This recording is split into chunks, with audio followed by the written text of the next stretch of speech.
Хан дарбыз жомогу. Өткөн заманда бир өзүмчүл дарбыз болуптур. Ал бийликти аябай жакшы көрчү экен. Бир күнү ал жашылчаларга мындай дейт: "О, менин шорду досторум, дыйкан бизди өстүрүп алып базарга сатмак болду. Анан алган адамдар бизди бырчалап, туурап, жыргап жешет. Казанга салып кайнатат, айнек идиштерге куюп жер төлөөгө камайт. Ошентип шорубуз катпасын десеңер, качып кетели." Муну уккан жашылчалардын үрөйлөрү учуп, эмне кылаары айла таппай дүрбөп калышты. Дүрбөгөндөрүн ичинен коон минтип сурады: "Аның чын болсо, кантип аман калабыз? Кайда качабыз? Бизди ким багат?" Ойлогон ою ордунан чыгып, кара өзгөй дарбыз ичинен жымыңдады да минтип айтты: "Аман калуунун жарасы жеңил. Мени хандыкка көтөрсөңөр, силерди кулак угуп, көз көрбөгөн ээн жерге ээрчитип кетем. Мына бул алтындай баш аман турса, өзүм эле кор кылбай багып алам" деп убада берди. Жашылчалар ага ишенип калышты. Жашылчалар бири-бири жетелешип, жалбыракка жашынып алышып, дыйкандан качып кетишти. Белес белдерден ашып, өзөн сууларга кетишти. Акыры өздөрү кыялданган, кулак угуп, көз көрбөгөн ээн жерге жетишти. Дарбызды хандыкка көтөрүшүп, кунак күндөр келди. Хан дарбыз өз бийлигин күчтөп алгыча, жашылчалардын ою менен болду, кареги менен тегеренди. Бирок тойдон да эртеси болот деген туура.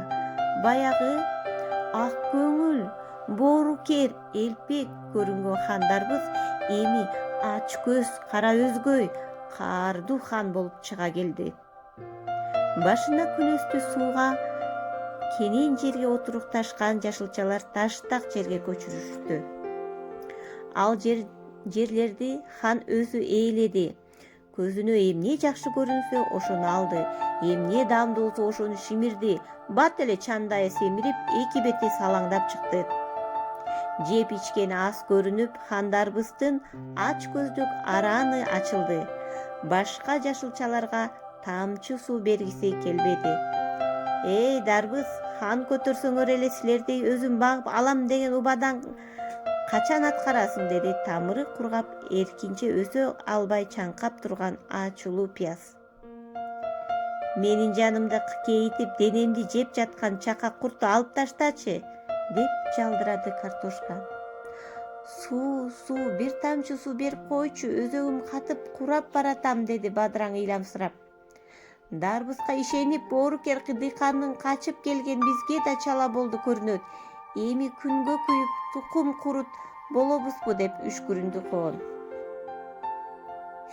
Аларды табалагысы келген хан дарбыз тең ортого тактысын койдуруп, ага отурду да көкүрөгүн көтөрүп: "Эй, мээси жоктор, чуулдабай тырыштанып угуп алгыла. Силердин багыш үчүн кетмен чаап, арык казыш керек. Куртуңарды терип, дары чачыш керек. Түбүңөрдү жумшартып, чөбүңөрдү отош керек. Ошонун баардыгын кара жумуш деп коет. А кара жумушту ким жасайт? Дыйкан жасайт.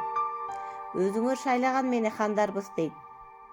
"Мындан ары ар кимиңер өзүңөрдүн жаныңарды багасыңар. Эгерде кимде ким ушундой суроолорду берип тынчымды алса, ошол замат башын кыя чабам" деп карданды. Муну уккан жашылчалардын денелери дүркүрөдү. Ач көз хандын эки жүздүүлүгүнө жийиркеништи. Анан муштумдарын түйүп: "Эй, дарбыз, сен өзүңдөн башканы ойлобогон кара өзгөй экенсиң" деп кыйкырышты. "Сендей алдамчы ач көз хандын бизге кереги жок, жоголгун" деди картошка.